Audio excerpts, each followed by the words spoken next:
Eu quero convidar você a abrir sua Bíblia no livro de Atos, no capítulo 20. Atos, capítulo 20. Eu pensei e orei bastante a respeito do que compartilhar com vocês aqui hoje. Eu tentei trocar de lugar. Falei para Deus, se eu voltasse na fase em que eles estão, não na minha, já chegando aos 50, vovô, né? Mas se eu estivesse na fase deles, entendendo hoje o que é importante para a vida, o que eu gostaria de ouvir, quais os estímulos que eu gostaria de receber. Enquanto eu estava fazendo essa avaliação, o Espírito Santo falou comigo, fala do que você recebeu e do que te trouxe até aqui. E eu entendi que eu não precisava nem imaginar, né, alguma outra coisa que eu gostaria. Muitas delas vieram ao longo do tempo, não vieram tão cedo. Mas algo que eu tenho certeza, né, que me marcou, me impactou desde a minha adolescência, me trouxe até o lugar que eu estou servindo a Deus, é o que eu quero compartilhar com vocês hoje. Se é um tema que eu possa dar a essa mensagem, será vivendo por algo maior. Em Atos, no capítulo 20, a Bíblia fala que Paulo marca uma reunião em Mileto com os presbíteros de Éfeso. Ele está em viagem, ele não pode se dirigir até Éfeso, e é como se, adaptando ao nosso contexto, Paulo parasse numa viagem em Campo Largo e chamasse os presbíteros de Curitiba para ir até ele e ter uma conversa lá. E o texto diz o seguinte, de Mileto, vou ler a partir do verso 17 até o 24 de Atos 20, vou ler na Nova Almeida atualizada.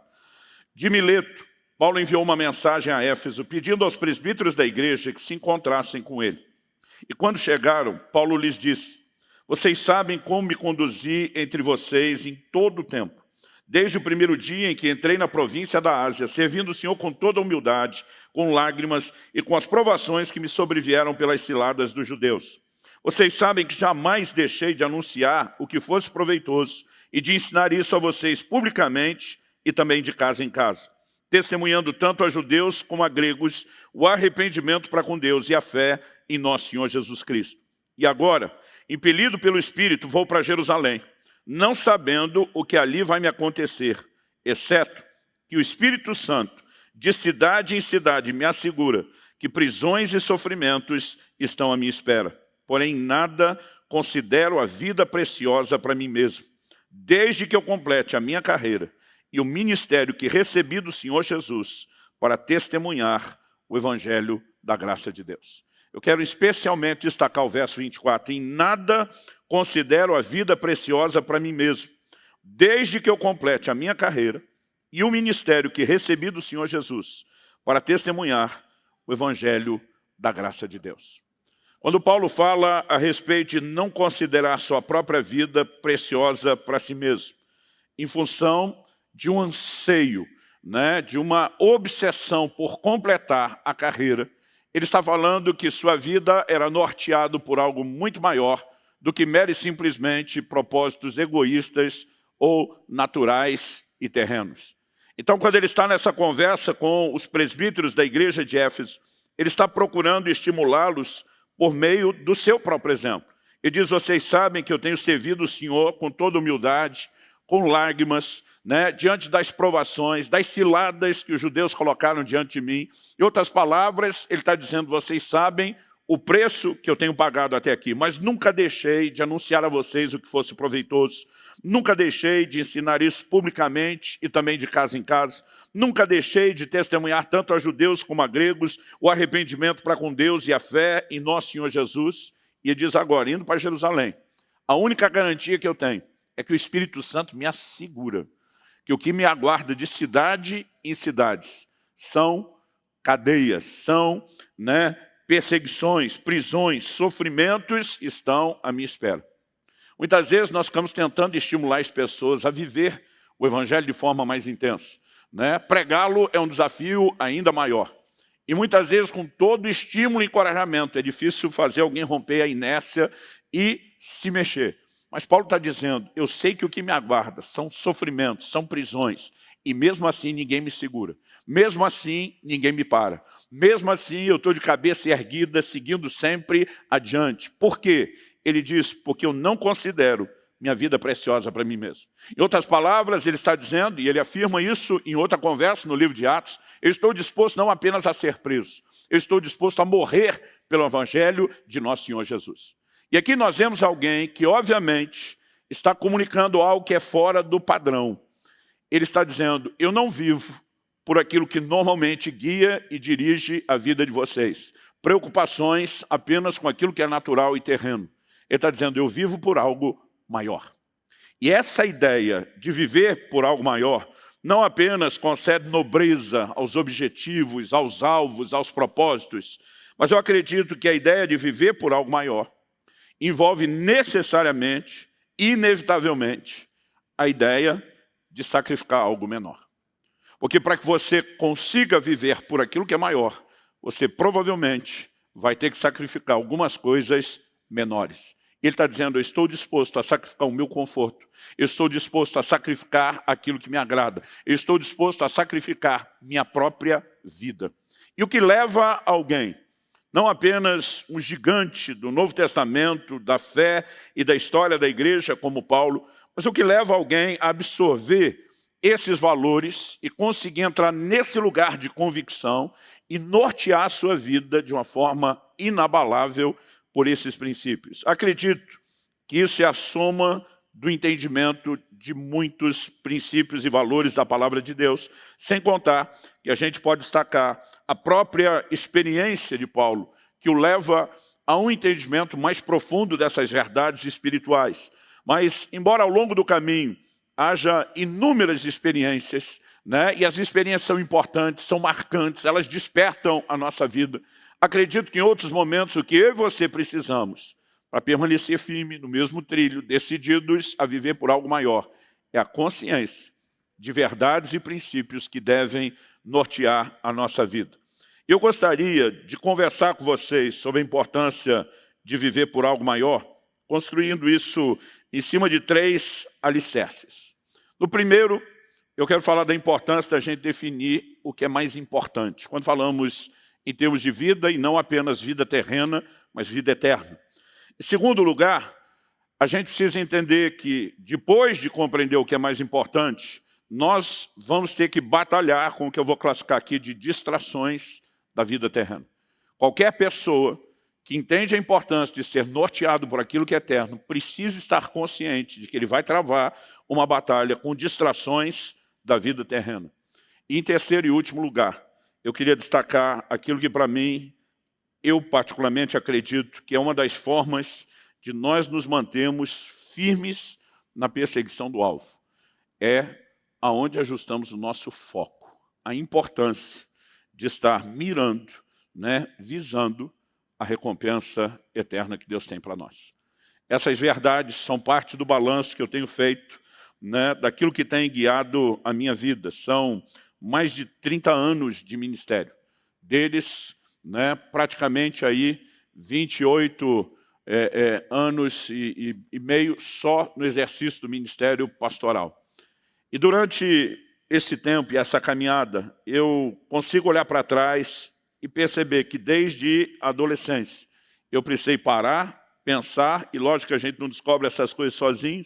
Eu dei ouvidos ao que Deus diz, ao que homens e mulheres de Deus que viviam de uma forma diferenciada diziam, mas foi parar para avaliar no que consiste a vida. E eu queria que você fosse rapidinho comigo, lá para o Evangelho de Lucas, no capítulo 12. Evangelho de Lucas, capítulo 12. Eu queria que a gente lesse a partir do versículo 13. Jesus está ensinando publicamente, e no momento da sua mensagem, do seu ensino, ele é interrompido por uma pessoa que se dirige a Jesus fazendo um pedido. Eu não sei se você tivesse tido a oportunidade, né, de estar presente nos dias do ministério de Jesus e pudesse de alguma forma abordá-lo e pudesse fazer algum tipo de pergunta ou pedido a ele, se você já imaginou o que é que você escolheria, como você gastaria o crédito da pergunta. Eu já pensei nisso muitas vezes. E já briguei comigo muitas vezes, mudando de ideia, né, repensando, analisando. E nós temos aqui um camarada que teve a chance que muitos de nós gostaríamos de ter. E aparentemente ele queimou a sua oportunidade. O texto diz assim, Lucas 12:13. Nesse ponto, um homem que estava no meio da multidão disse a Jesus: Mestre, diga a meu irmão que reparta comigo a herança. Verso 14 diz: Mas Jesus lhe respondeu: Homem, quem me nomeou juiz ou repartidor entre vocês? Jesus publicamente retribui, devolve a resposta daquela pergunta tola de um pedido de ajuda para repartir herança e diz: quem foi que disse que eu estou aqui para esse tipo de coisa? Quem foi que me nomeou nesse lugar e para exercer esse tipo de responsabilidade? Não bastasse essa invertida pública, no verso 15, Jesus começa a ensinar. E o texto diz assim: então lhes recomendou, tenham cuidado e não se deixem dominar por qualquer tipo de avareza, porque a vida de uma pessoa não consiste na abundância dos bens que ela tem, que ela possui. Quando Jesus pega o pedido daquela pessoa, que é um pedido de ajuda para a repartição da herança dos bens materiais, e simplesmente ele diz: tenham cuidado e não se deixem dominar por qualquer tipo de avareza, ele diz, falando no pedido que esse tolo me fez, e ele simplesmente, publicamente, agora vai falar contra a avareza. Em primeiro lugar, eu não queria estar na pele desse cidadão. Mas em segundo, eu fico grato a Deus, porque seja ele ou todos os outros, receberam o que eles precisavam. O que esse camarada precisava não era alguém passando a mão na cabeça dele. O que ele precisava era alguém abrindo seus olhos. Era alguém fazendo com que ele enxergasse a verdade. E a partir do verso 16, Jesus emenda uma parábola. No verso 15, quando ele pede cuidado para não se deixar por qualquer tipo de avareza, ele começa dizendo o que a vida não é, no que ela não consiste. Ele diz: a vida de uma pessoa não consiste na abundância dos bens que ela tem. Jesus tinha uma didática incrível. Muitas vezes, antes de dizer no que algo consistia, ele começa dizendo no que não consiste. Muitas vezes, antes de colocar o fundamento correto, ele começava removendo o fundamento errado. Eu não sei você, mas eu me lembro dessa fase na vida, onde você começa a perceber que dinheiro é tão importante para você acessar tanta coisa. E você começa a imaginar que quanto mais você juntar e tiver, melhor vai ser a vida, não apenas divertida, mas vai proporcionar a você realização, satisfação. E o Senhor Jesus está dizendo, a vida de uma pessoa, isso é a ótica divina, obviamente, não consiste na abundância dos bens que ela possui.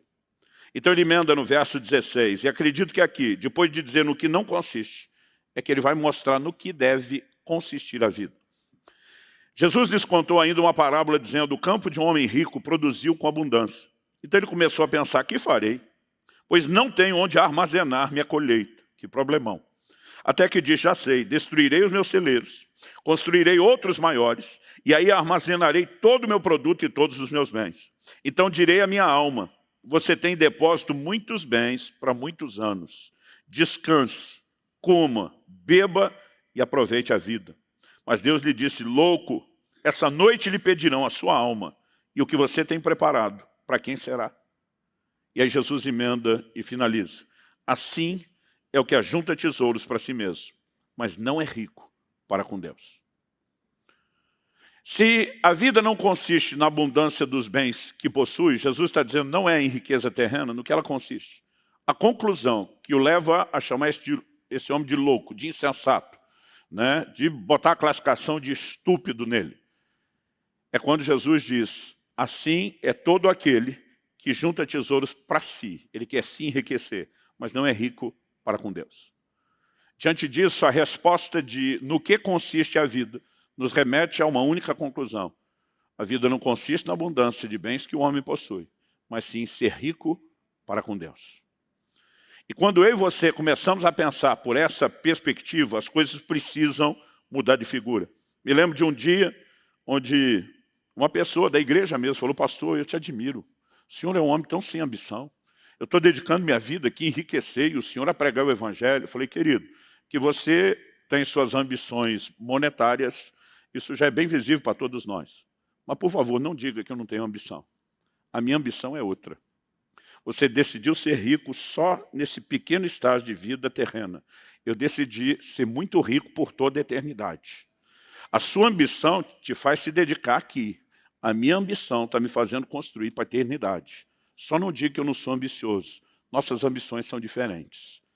Eu e você precisamos entender, e daqui a pouco eu vou falar o que é mirar a nossa recompensa eterna do lado de lá, mas um conceito que precisa nos ajudar a entender a importância do que é ser rico para com Deus e investir na eternidade, é entender o quão breve e passageira é a vida.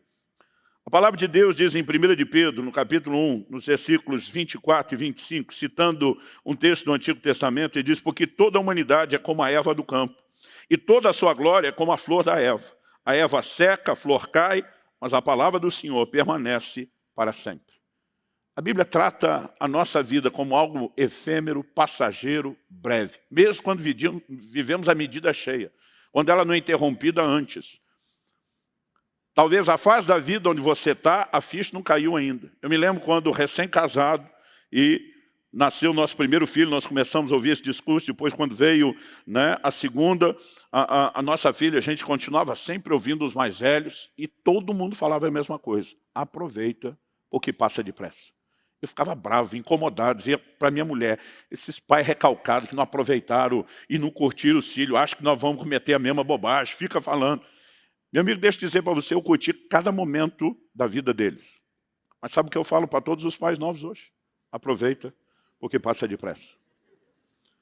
É impressionante, né, o como a gente simplesmente vai olhando a vida passar, correr, né, e daqui a pouco você fica se recusando a acreditar que está tiozão, que está ficando velho, não importa se você virou vô, se a barba está branca, né, tudo dentro de você se recusa.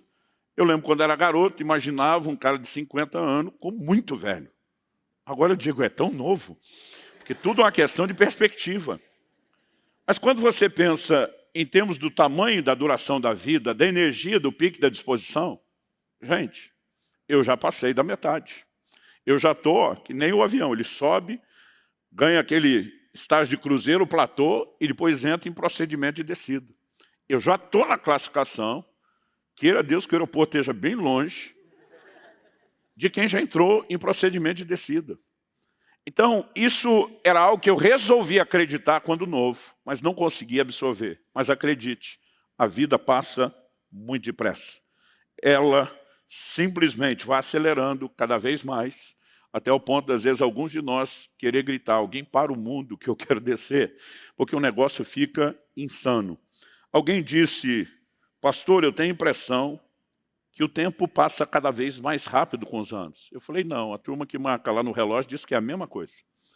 Né? Ele falou: mas a sensação é que é mais rápido. Eu falei: deve ser uma questão de proporcionalidade. Quando você tinha 5 anos de idade, um ano era 1/5 da sua vida. Quando você tem 50 anos, um ano é 1/50 da sua vida. Significa que proporcionalmente aquilo significa cada vez menos diante do que você tem.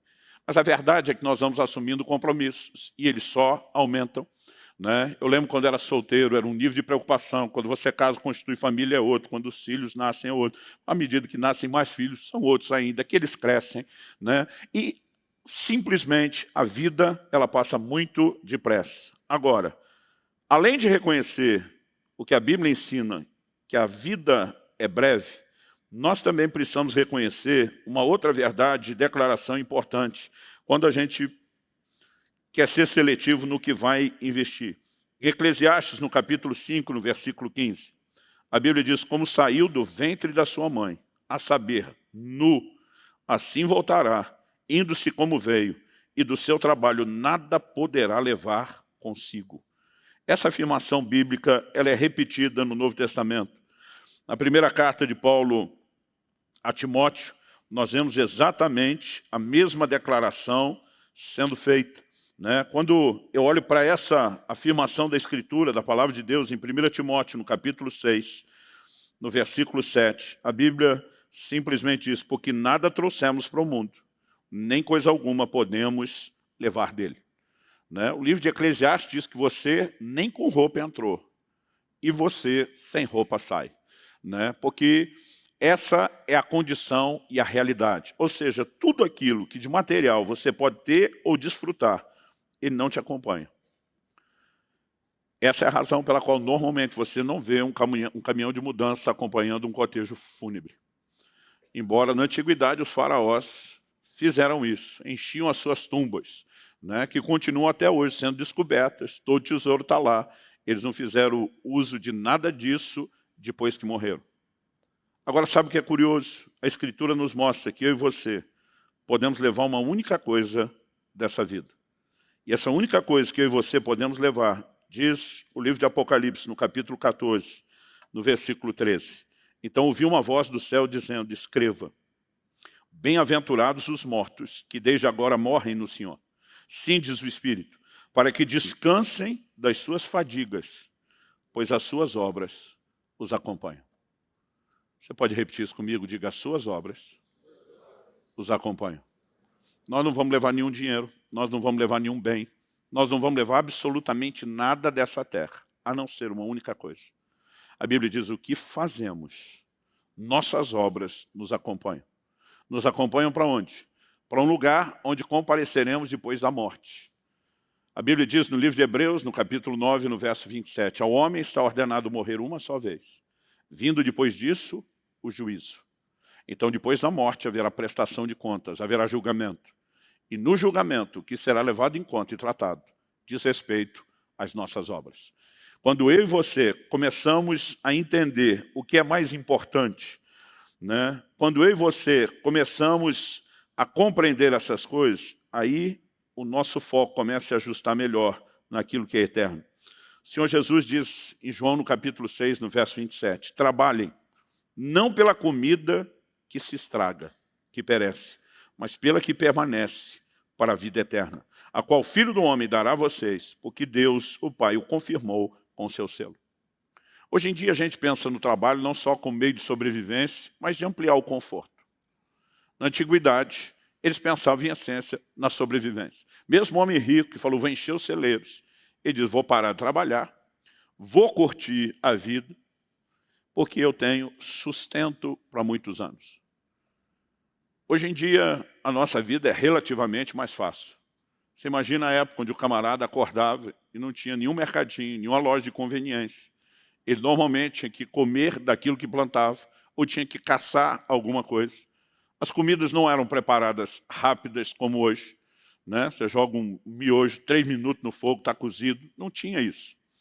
Você vai ver situações desde o Velho Testamento até o Novo, né? A Bíblia diz em Atos 10 que Pedro estava com fome. O povo disse, nós vamos preparar a comida para você. Ele diz, vou no telhado orar. A comida não saía rápido, gente. Eles normalmente iam matar o bicho, limpar o bicho, né? Salgar o bicho, assar o bicho. O negócio não era assim tão rápido. E muitas vezes a pessoa trabalhava o dia inteiro para ter o que comer no próximo dia. Enquanto ela garantiu a comida do próximo dia, no próximo dia ela tinha que caçar de novo para garantir a do outro dia. Hoje nós ainda pensamos num pouquinho mais, quando falamos de uma produtividade que pode dar um pouco de conforto, mas Jesus está dizendo, não trabalhem pela comida que perece. Trabalhem por aquela que permanece para a vida eterna. Eu vejo hoje em dia uns crentes pagando uma fortuna para uns coaches. E não estou falando contra isso. Priorize e organize a sua vida, mesmo que isso custe algum investimento. O que eu não entendo é uns camaradas pagar tão caro para uns coaches, que às vezes até besteira falam, e não ouvir o conselho que Jesus, que para rebaixá-lo, a gente poderia chamá-lo de o maior de todos os coaches. Mas essas pessoas pagam para ouvir alguém aqui e não ouvem o que Jesus do lado de cá está falando de graça. Ele diz, não trabalhe pela comida que perece. Trabalhe pela que permanece para a vida eterna.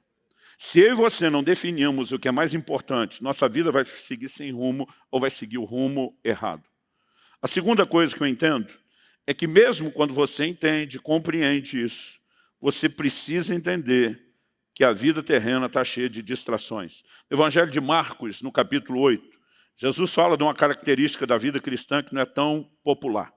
O verso 34 de Marcos 8 diz, então convocando a multidão, e juntamente seus discípulos, Jesus lhes disse, se alguém quer vir após mim, negue-se a si mesmo, tome a sua cruz e siga-me. De novo, a ideia de que se você quer viver por algo maior, tem que sacrificar algo menor. Ele disse, você quer vir após mim? Você quer ser meu discípulo? Deixa eu te dizer, é do meu jeito, não é do seu. São os meus valores, não são os seus. São as minhas regras, não são as suas. Depois de dizer isso, nosso Senhor continua e diz, dito isso, pois quem quiser salvar a sua vida, a perderá. E quem perder a vida por minha causa e por causa do Evangelho, esse a salvará. De que adianta uma pessoa ganhar o mundo inteiro e perder a alma? O que daria uma pessoa em troca da sua alma? Jesus, obviamente, aqui está destacando valores. E disse: você quer ser meu discípulo? Deixa eu dizer o preço, tem que tomar a cruz. O que é tomar a cruz? As pessoas confundem isso. Um dia um rapaz me apresentou a sogra, falou: pastor, deixa eu te apresentar a minha cruz. Eu fiquei sem entender, eu falei: como é que é? Ele falou: minha sogra. Eu olhei e falei: é uma santa mulher de Deus. Ouvi esse desaforo e não retribuí.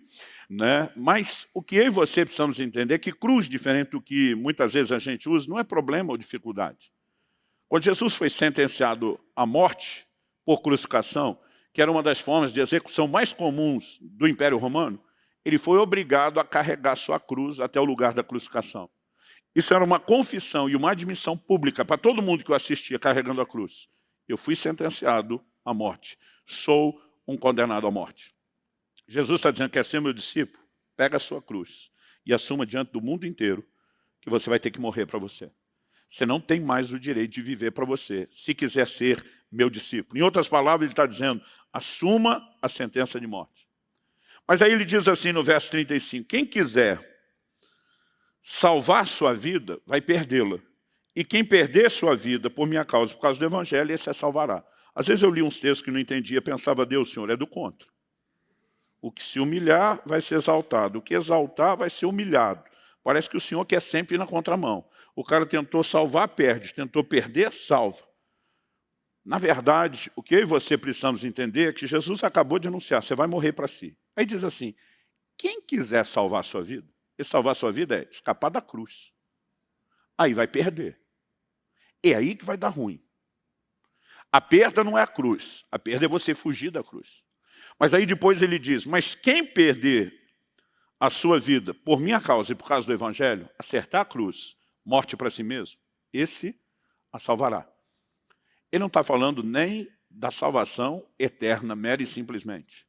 Ele está falando de, muitas vezes, pessoas que querem se poupar da privação em nome de vamos divertir, elas viverão as maiores perdas. Gente que aceita a perda, vamos nos privar do que é necessário, viverão os maiores deleites. Quem está entendendo, diga amém. Aí depois ele pergunta: de que adianta a pessoa ganhar o mundo inteiro e perder sua alma? Que daria uma pessoa em troca da sua alma? Mas a verdade é que, ainda que se as pessoas fossem pensar de forma fria, não negociariam a alma. Normalmente não é assim que elas pensam. Por quê? Porque muitas vezes a gente acaba sendo levado e distraído por aquilo que é terreno. A pregação contemporânea do Evangelho tem focado demais aquilo que é terreno. Gente, de coração, eu não estou aqui dizendo que Deus não quer trazer bênçãos que envolvam questões materiais e terrenas. Mas quando o Evangelho parece reduzir só a isso, aí nós temos algo muito errado. Porque em 1 Coríntios 15, 19, Paulo diz: se é só para essa vida que esperamos em Cristo, nós somos de todos os homens os mais dignos de lástima. Então não estou aqui dizendo que ele não pode abençoar sua casa, constituir família, como fez com as parteiras do Egito, que ele não pode te fazer prosperar e derramar inúmeras bênçãos materiais. Mas se o Evangelho for só isso, nós o empobrecemos demais. Ele é muito mais do que isso. E na verdade o grande foco não é naquilo que é terreno, é naquilo que é eterno. E muitas vezes nós não percebemos o quanto a gente pode, ao longo do caminho, ser distraído por um foco errado. A pergunta que eu e você precisamos fazer: o Evangelho proporciona só lucro? Ou ele também traz perdas? Se você olhar principalmente a perspectiva natural, terrena, temporária, ele não vem oferecendo apenas ganho, ele vem oferecendo perda. Na eternidade, esqueça as perdas. Ele nos oferece só ganho. Mas agora, muitas vezes eu e você vamos ter que sacrificar algo menor por causa daquilo que é maior. Muitas vezes eu e você vamos ter que sacrificar coisas que nem necessariamente são pecado, mas poderiam nos desviar do propósito.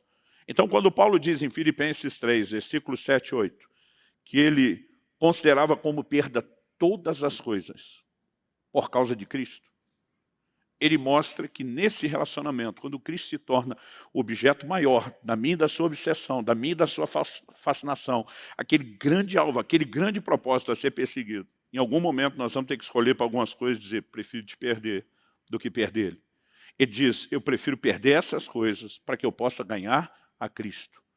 Nem sempre significa que algumas coisas são necessariamente erradas, mas algumas vezes elas podem simplesmente nos roubar do plano e do propósito. O próprio Jesus teve que lidar com isso. No Evangelho de João, no capítulo 12, no versículo 24, ele diz, em verdade lhes digo, se o grão de trigo caindo na terra não morrer, fica ele só, mas se morrer, produz muito fruto. Jesus está falando de uma vida que nasce da morte. Mas a verdade é que se você olhar o contexto, Jesus está falando dele. O versículo 20 começa dizendo assim, ora, entre os que foram para adorar durante a festa, haviam alguns gregos. A Bíblia não diz quem eram esses gregos, só diz alguns gregos. O verso 21 diz, esses se dirigiram a Filipe, que era de Betsaida da Galiléia, e lhe pediram, Senhor, queremos ver Jesus. O povo se espremia para tocar em Jesus. A multidão se aglomerava, todo mundo queria, mas de alguma forma, o pedido dessa turma feita a Filipe passa por um filtro. Verso 22 diz, Filipe foi dizê-lo a André. E André e Filipe juntos, entrem em acordo, comunicaram a Jesus. Quem eram esses gregos que conseguiram tão rápido acesso a Jesus? A Bíblia não é clara. Mas a lógica me faz pensar que não se tratava de gente qualquer. Agora vamos pensar no seguinte. A Grécia ainda era, nesses dias, apesar do Império Romano ter se tornado um império de proporções mundiais, depois da morte de Alexandre o Grande, ela ainda era aquela que cultivava o pensamento dominante. Havia se promovido por todo o mundo o helenismo, a cultura grega, não apenas a língua, né? O Novo Testamento foi escrito no grego mesmo nos dias do Império Romano, mas toda a filosofia. A Grécia era o palco do pensamento do mundo. De alguma forma, eu acredito que a fama de Jesus como ensinador chega lá. E esses gregos vêm fazer uma proposta. A Grécia quer ouvir Jesus. O texto diz assim, quando eles comunicaram isso a Jesus, é o momento que Jesus responde, é chegada a hora de ser glorificado o Filho do Homem. Eu acho que, se eu sou um dos dois, eu penso, nós vamos para a Grécia com o mestre. Agora nós vamos brilhar. Mas quando Jesus fala de ser glorificado, ele está falando de outra coisa. É nesse momento que ele diz, se o grão de trigo caindo na terra não morrer, fica ele só.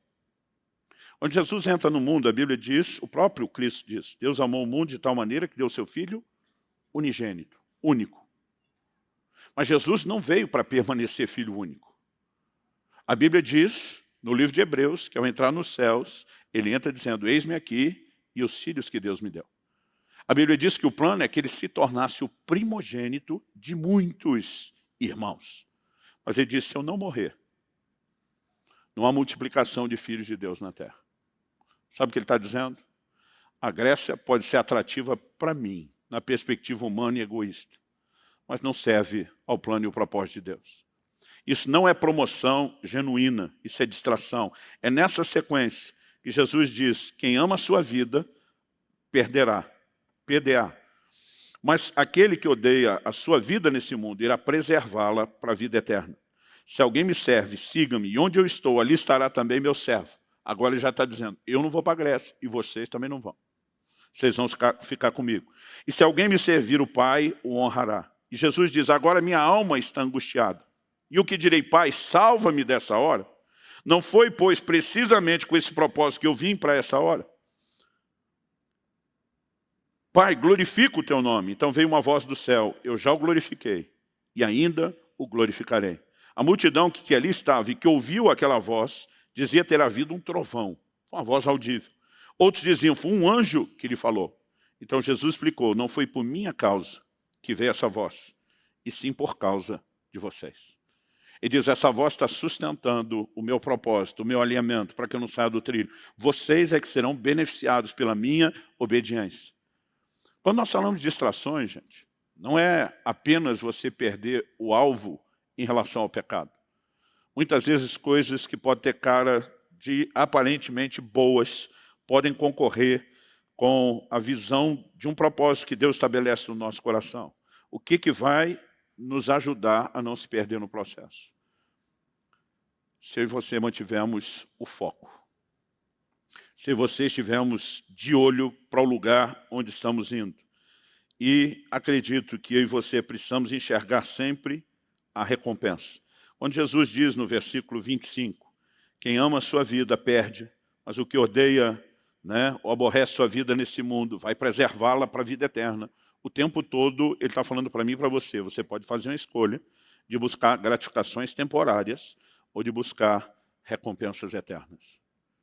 Se eu e você escolhemos viver por algo maior, não é apenas o quão nobre é a nossa escolha, mas o algo maior também é algo maior, inclusive em termos de recompensa, inclusive em termos de gratificação, inclusive em termos de retorno do investimento.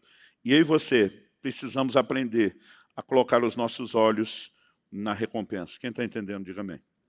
Segundo aos Coríntios, capítulo 5, versículos 10 e 11, Paulo diz assim,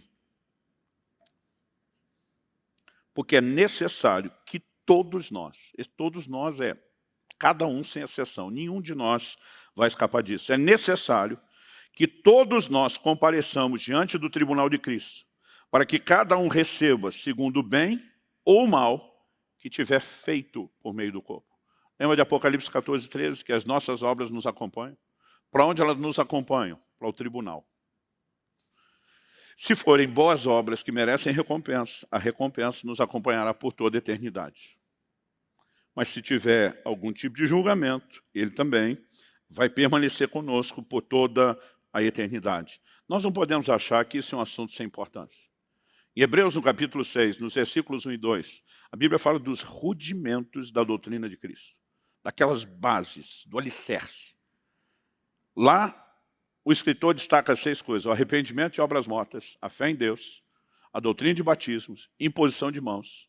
Aí ele fala da ressurreição dos mortos e do juízo eterno. Quando você olha para essas duas, que têm o caráter final, nós não podemos negar que se o juízo eterno é colocado no rudimento da doutrina de Cristo, é algo que nós temos que tratar como essencial, como básico. Haverá retribuição e recompensa. E nossas escolhas na vida terrena deveriam ser norteadas pela percepção das recompensas eternas. Vou repetir isso mais uma vez. Nossas escolhas na vida terrena deveriam ser norteadas pela percepção da recompensa eterna. Dá uma olhadinha comigo em Hebreus, no capítulo 11,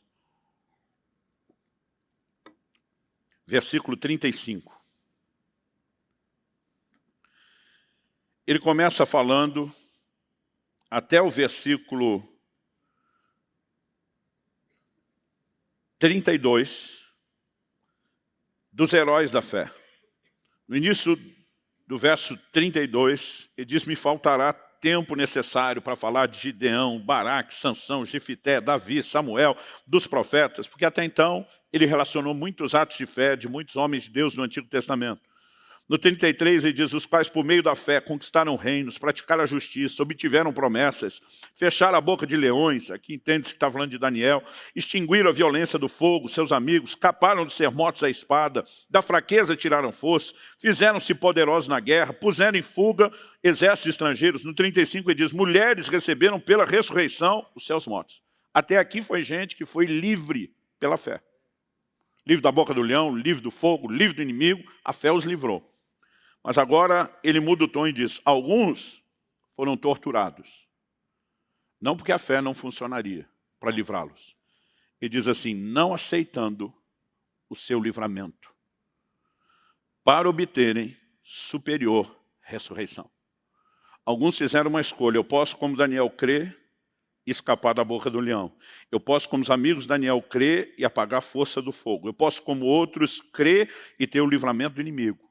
Mas e se eu quiser não usar a fé para livramento? E se eu preferir sofrer? Pastor, por que alguém faria essa escolha estúpida? Estúpida se você pensar só no momento. A Bíblia diz que eles estavam de olho numa superior ressurreição.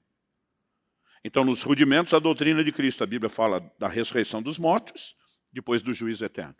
O que se segue à morte, no tempo do fim, será a ressurreição. O que se segue aos dois é a recompensa e o juízo.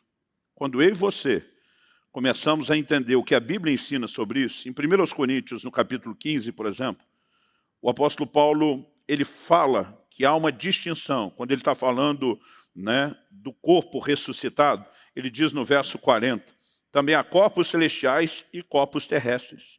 E sem dúvida, uma é a glória dos celestiais, outra dos terrestres. Uma é a glória do sol, outra a glória da lua, outra das estrelas. E diz até entre estrela e estrela, a diferença de glória.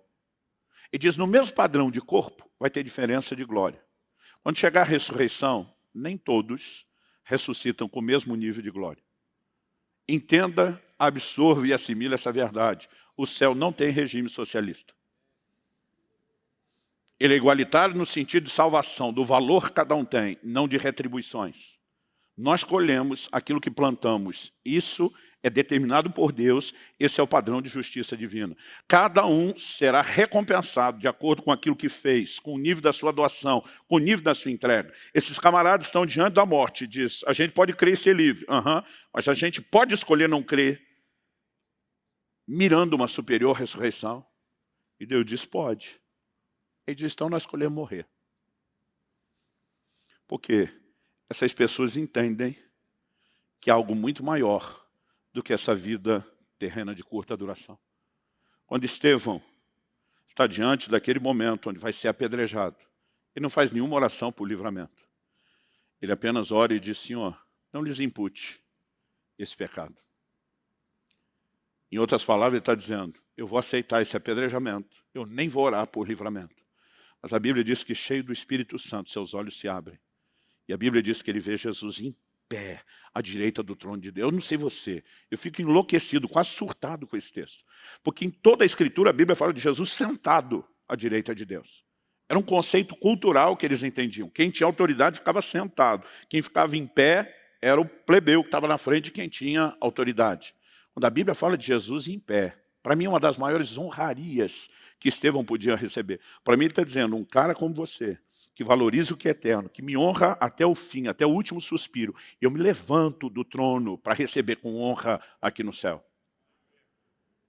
E se existe algo que deveria nortear a minha e a sua vida, é essa disposição que nasce de um entendimento de viver por algo maior. Como eu falei antes, eu não sou uma pessoa, eu não me considero desprovido de ambição. Minha ambição é outra. Eu decidi que eu queria ter algo que durasse por toda a eternidade. Paulo diz em 1 Coríntios 3,10, segundo a graça de Deus que me foi dada, lancei o fundamento como sábio construtor, e outro edifica sobre ele, porém cada um veja como edifica. Paulo diz antes que o fundamento é Cristo, isso não pode ser mudado. Mas ele diz, depois que Cristo entrou, o que vai ser construído em cima do alicerce, do fundamento, cada um veja bem como é que vai construir. Ele diz assim, verso 12, se o que alguém edifica sobre o fundamento é ouro, prata, pedras preciosas, aqui está falando não só de um edifício valioso, mas de coisas resistentes ao fogo. Aí ele continua a lista e diz, madeira, feno, palha, aqui ele não está falando só de um edifício, de um tipo de casa ou moradia que não tem tanta honra, mas ele está falando de coisas que não resistem ao fogo. Ele termina dizendo assim, a obra de cada um se tornará manifesta, pois o dia a demonstrará, porque será revelada pelo fogo, e o fogo provará qual é a obra de cada um. Se aquilo que alguém edificou sobre o fundamento, que é Cristo, permanecer, esse receberá recompensa. Outras traduções dizem galardão, que é a mesma coisa. Se a obra de alguém se queimar, esse sofrerá dano. Porém, ele mesmo será salvo, mas como que através do fogo? A Bíblia faz uma diferença entre salvação e galardão. Se o que eu e você construímos para a eternidade não resiste ao fogo, você entra salvo, mas sem galardão. Como dizia um amigo meu, salvo, mas sapecado pelo fogo. Ele diz, mas se o que você edificou, se você se empenhou, se esmerou, e sobreviver ao fogo, e fogo na Bíblia tem essa ideia de juízo, Deus está dizendo, então você vai ter galardão. Gente, eu não sei qual é o sistema de recompensa eterna. Mas algumas coisas me deixam muito, mas muito seguros. Em primeiro lugar, Deus é justo e qualquer que seja o seu sistema de recompensas, não será jamais injusto. Hebreus capítulo 6, versículo 10 diz, porque Deus não é injusto para se esquecer das vossas obras. Então isso é uma garantia. Segundo, ele além de justo, é generoso e criativo. Eu fico imaginando se ele caprichou tanto nesse mundo, onde a gente gastaria tão pouco tempo, o que é que não nos aguarda, onde eu e você vamos passar a eternidade. Mas algumas escolhas têm que ser feitas, e elas derivam de um entendimento correto no que é que eu e você vamos investir. Eu muitas vezes dizia, desde garoto, que eu descobri que algumas coisas, elas não são experimentadas por qualquer um, ou são desfrutadas por milionários ou por missionários. Quando eu descobri que essa outra categoria também conseguia, ao longo do caminho, não juntar nada para si, mas muitas vezes desfrutar de coisas especiais, falei para Deus, estou no time de cá. Mas um dia ele falou para mim, e se você não tivesse essas coisas? Eu falei, no início eu não entrava.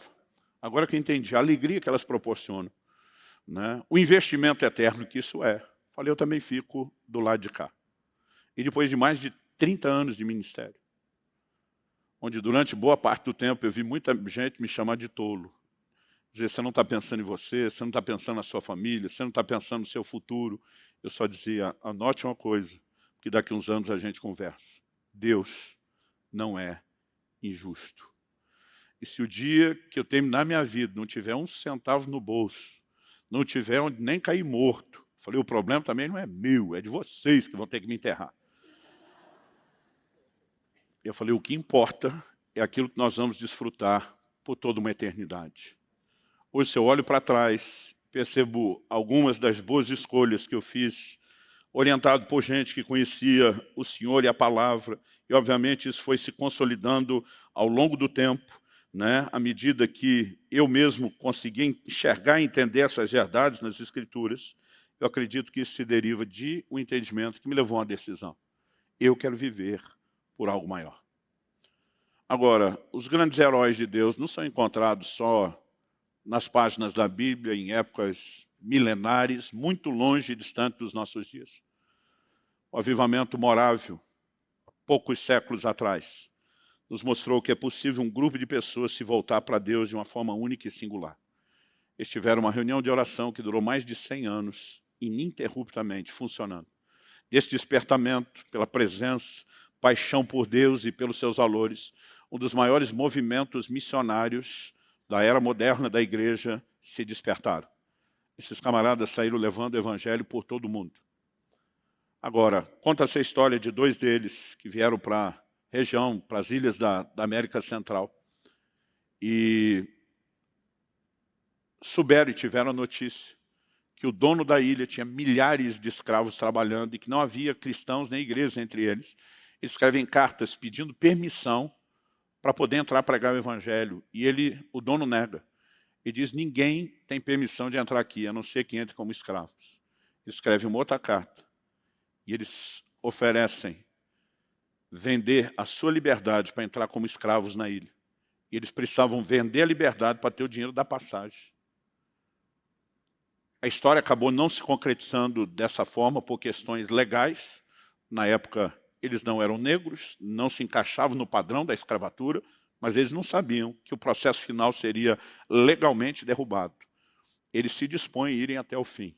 No dia que entram no barco, estão para se despedir, aquele momento de choradeira de famílias, amigos e parentes, porque não há viagem com retorno. Eles nunca mais seriam vistos por ninguém. Era uma despedida permanente. Esses dois gritam do barco uma frase que acabou se tornando o lema, o grito de guerra do movimento morável. O grito deles foi que através de nossas vidas, o cordeiro que foi imolado receba a recompensa do seu sofrimento. Isaías 53 fala sobre Jesus e diz, ele verá o fruto do penoso trabalho da sua alma e ficará satisfeito. Todo investimento, toda abnegação, todo o sofrimento dele por mim e por você é recompensado quando eu e você decidimos servi-lo, mas também é recompensado quando eu e você entendemos o que Paulo diz em 2 Coríntios 5,14, que o amor de Cristo nos constrange. Ele diz, julgando nós isso, se um morreu por todos, logo todos morreram. Ele diz, e os que agora vivem, não devem mais viver para si, mas para aquele que por eles morreu e ressuscitou. Agora tente imaginar hoje, Se 50 milhões de evangélicos no Brasil, que é a estimativa mínima do que se acredita que somos, resolvesse viver o evangelho nesse nível de doação, um exército de pelo menos 1/4 da nação, comprometido com Cristo até o tutano, dizendo, nós vamos viver em função de algo maior, a igreja não estaria caminhando de forma tão lenta. Mas eu acredito que isso não é um sonho distante, não é utopia, nem algo impossível. Eu acredito que um sopro de avivamento ainda vai varrer a nação brasileira e que nós poderemos corresponder com Deus de uma forma diferente. Mas sabe, não se trata de mero e simplesmente você ser egoísta. Então deixa eu escolher o que no final é melhor para mim. Na verdade, a disposição de Deus recompensá-lo é porque você aceitou o que é melhor para ele, o que será melhor para muitas outras pessoas. E diz, para não ser injusto, eu deixo isso bom para você também. Mas se você entendemos o nível de doação de Cristo, mesmo se ele falasse, estou recrutando voluntários, sem nenhuma recompensa, só em nome do que eu já fiz por você, eu acho que isso já deveria ser suficiente para você dizer, conta comigo, eu quero te levar a sério. Sabe, eu acredito que o crente que sai, vira as costas para os prazeres do mundo, mas não entra para mergulhar em Deus de verdade, ele acaba ficando num lugar muito sem graça. Está certo que deixou as coisas que custarão a morte eterna, mas ainda que naturais, tinha algum tipo de gratificação e diversão.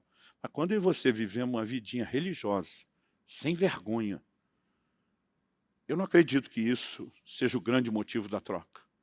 Precisa haver algo que norteie a minha e a sua vida para mergulhar nesse negócio de cabeça. Para dizer, eu vou entrar com tudo, eu vou sem reserva, eu vou dar tudo de mim.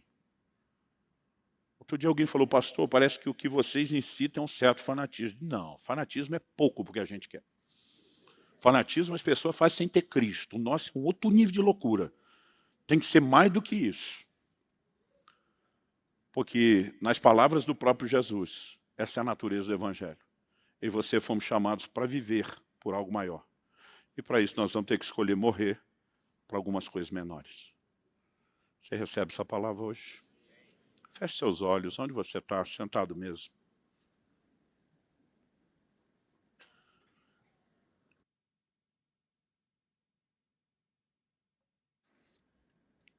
Espírito Santo, nós precisamos da sua ajuda. Eu tentei da melhor forma possível, debaixo da tua liderança e direção, compartilhar aquilo que tem norteado a minha vida por tantas décadas.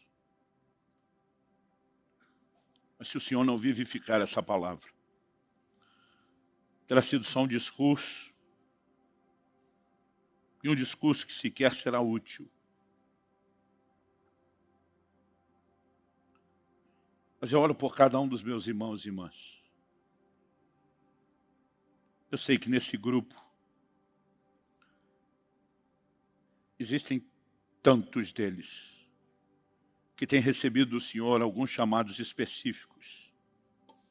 Outros que ainda compreenderão isso ao longo da jornada e do caminho. Eu suplico em nome de Jesus. Não nos deixe distrair ao longo do caminho.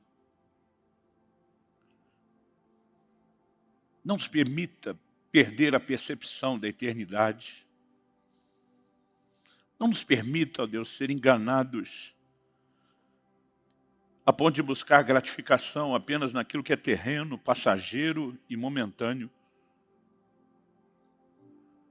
Nós queremos viver por algo maior. E nessa escolha estar disposto a sacrificar aquilo que é menor. Nós queremos ajustar o foco na recompensa. Que antes de qualquer outro tipo de entendimento que possamos ter desse galardão, começa com o teu sorriso naquela porta de entrada. Dizendo, servo bom e fiel, entra no gozo do teu Senhor. Ilumina os olhos do nosso entendimento, Senhor. Não há forma dessas verdades entrarem em nós, a não ser por revelação. Que o pensamento dominante desse mundo que é tão egoísta, Senhor, não nos domine. Mas que o Espírito de Cristo nos influencie.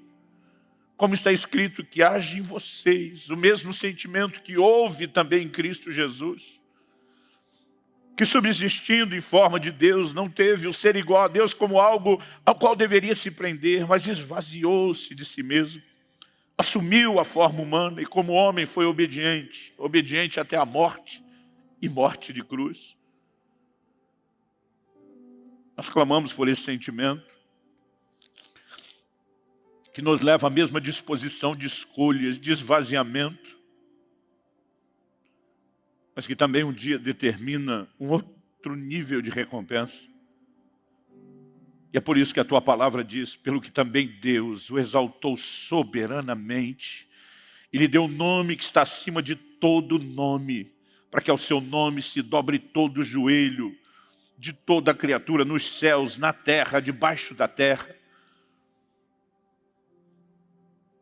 Queremos viver tanto o sentimento de Cristo, que nos leva à disposição de entrega, como também as recompensas eternas. Essa vida é tão curta, Senhor, mas é a oportunidade que temos de entesourar para a vida eterna, porque a vida do homem não consiste na abundância de bens que ele possui, mas sim ser rico para com Deus. E a riqueza para com Deus não é apenas a escolha de rendição. Ela começa com isso, mas envolve entesourar para a vida eterna. Nós queremos ser úteis ao Senhor. Queremos fazer diferença na nossa geração. Queremos viver o Evangelho de verdade, de forma completa e intensa. E nessa noite, Senhor, queremos, por um lado, nos arrepender de muitas vezes ter um foco tão egoísta, buscando um tipo de recompensa, de prazer e de deleite que nem se compara com aquele que o Senhor propôs. Abre os nossos olhos.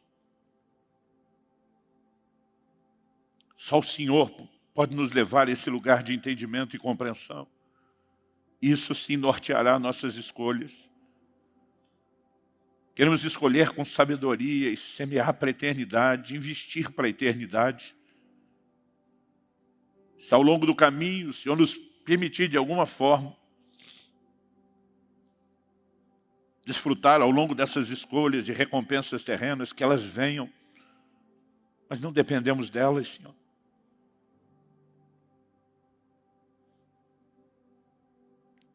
Queremos trabalhar não pela comida que perece, mas por aquela que permanece para a eternidade. Sopra sobre nós. Não apenas aqui e agora, mas a partir de agora. Que venham dias de despertamento. Que venham dias de uma ação poderosa do Teu Espírito Santo no nosso íntimo, nos fazendo repensar o curso da nossa vida.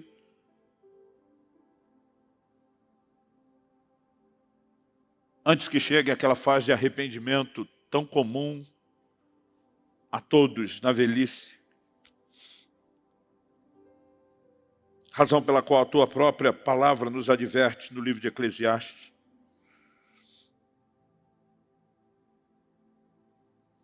Lembre do seu Criador nos dias da sua mocidade, antes que venham os dias maus e cheguem os anos em que você dirá, não tenho neles prazer.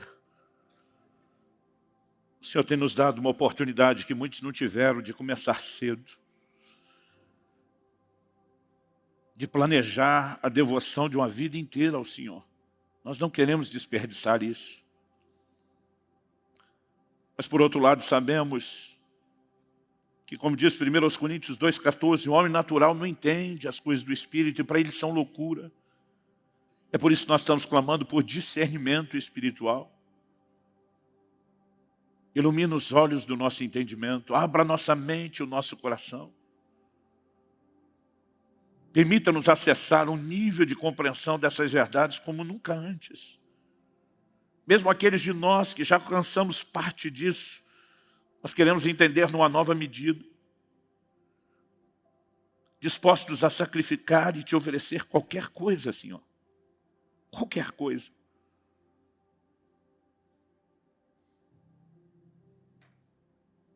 Nós oramos em nome de Jesus. E quando chegar os dias da nossa velhice, ou mesmo depois da nossa partida, e aqueles que se lembram de nós, forem se referir a nós, Senhor,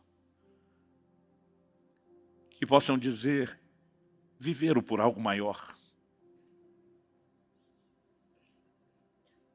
Escolheram ser tão nobres, que entraram na classificação de Hebreus 11, homens dos quais esse mundo não era digno.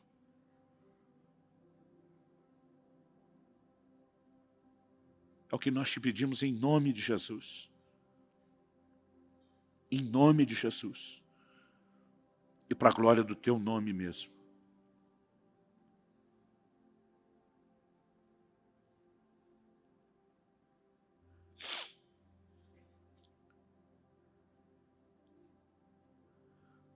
Fale com Deus um instante.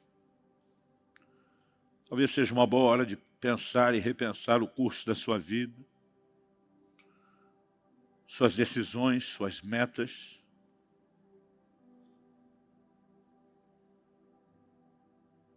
Talvez seja a hora de fazer alguma entrega específica a Deus.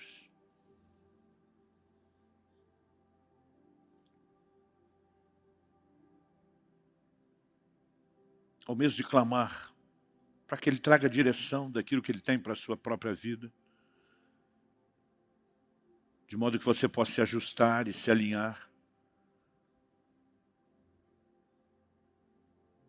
Mas acredito que mesmo antes de saber o caminho que nós vamos trilhar, nós podemos dizer como Lutero, grande reformador, posso não conhecer os caminhos pelo qual Ele me conduz, mas conheço bem o meu guia. Ele é digno de confiança, a ponto de você poder se entregar mesmo antes de saber o caminho, e dizer, eu vou confiar no Senhor. Eu vou confiar o destino e o curso da minha vida nas tuas mãos e ao cumprimento do teu propósito. Eu vou escolher viver como Paulo, dizendo, em nada tenho a minha vida como preciosa, contanto que eu complete a carreira de testemunhar o Evangelho da graça de Jesus Cristo. Cumprir o ministério.